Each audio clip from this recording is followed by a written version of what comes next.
Welcome back to Hannity. The world of Big Brother is about to get bigger if some members of the law enforcement community have their way. Now, according to a report by CNET News, police groups have been asking lawmakers to consider forcing wireless providers to save the text messages of their subscribers for 2 years.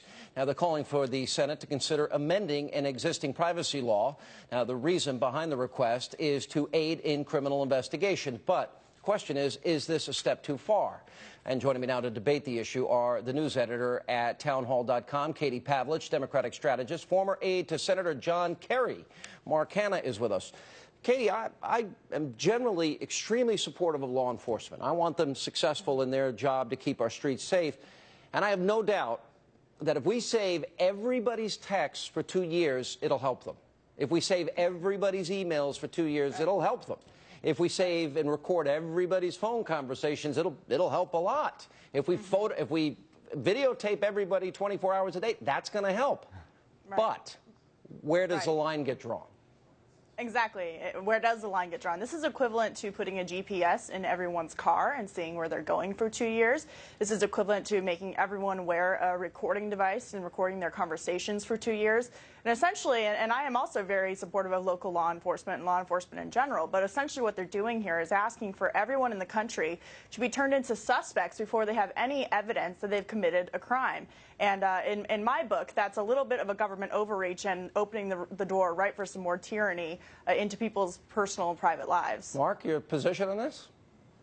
Yeah, thanks for having me on, Sean. I hate to say, this is my first time on your show, and I'm shocked that I agree with Katie. This is a matter of not just personal privacy and civil liberties, but it's also a matter of business independence and allowing businesses to operate without intrusion from the government and being told what they need to do in order to take these preventive steps. So, you know, it seems like a lot of overreach, both in private lives. I know a lot of people in law enforcement, and they're doing just fine with the tools they currently have at their disposal. Look, we want to help them as much as possible, but it's got to be reasonable search and seizure.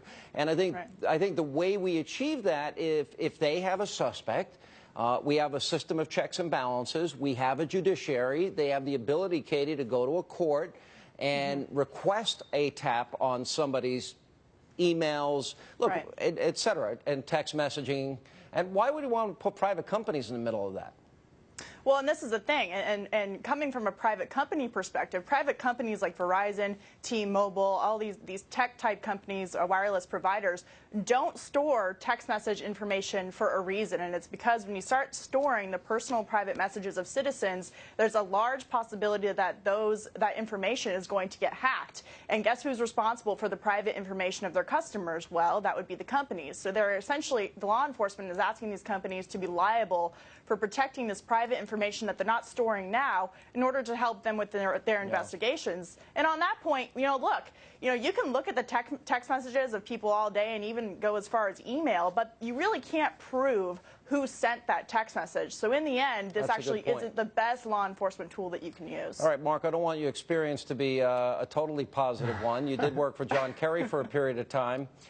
Bring it on. Well, John Kerry said a lot of things, like he went on Bob Schieffer's program and accused our troops of killing innocent civilians and old people in the dark at night during the Iraq War. Well, what are we talking about here? We're talking about John Kerry. I'm asking John Kerry and whether or not he's qualified to be Secretary of State. He said, our troops, Bob, are going in the dark at night and committing these atrocities. That was during the Iraq War, very similar to what he said about our troops after Vietnam when he accused them of cutting off limbs and tying electric wires to people's testicles.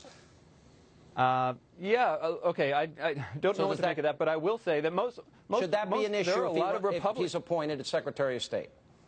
I think John Kerry is eminently qualified to be Secretary of State, and a lot of Republican senators agree with me on that, and a lot of Republicans in the House so we shouldn't consider that. Agree as well. So we should, if he accuses our troops of atrocities, that shouldn't be an issue? The totality of John Kerry's record as a war hero and as a fearless advocate for America's military and its public servants working.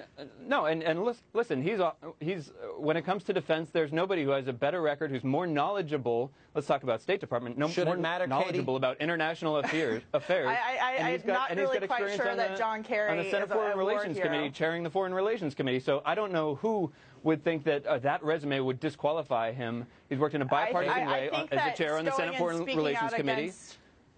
going out and speaking Go out ahead, against Katie, the what's your very point? people who.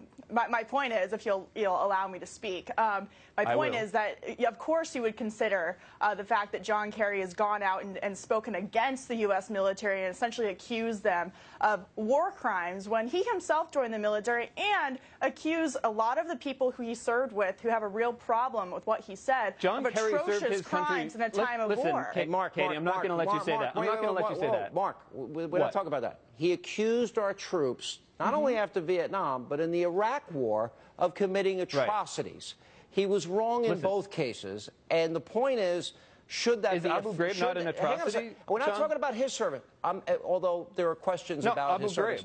But the question is, do those things distract away from John disqualify Kerry? him? And should they come up at the hearings? The totality of his experience. John Kerry served honorably. He spoke his conscience when he came back from Vietnam, and he spoke his conscience in the course of the Iraq War. And he said untrue things in both instances.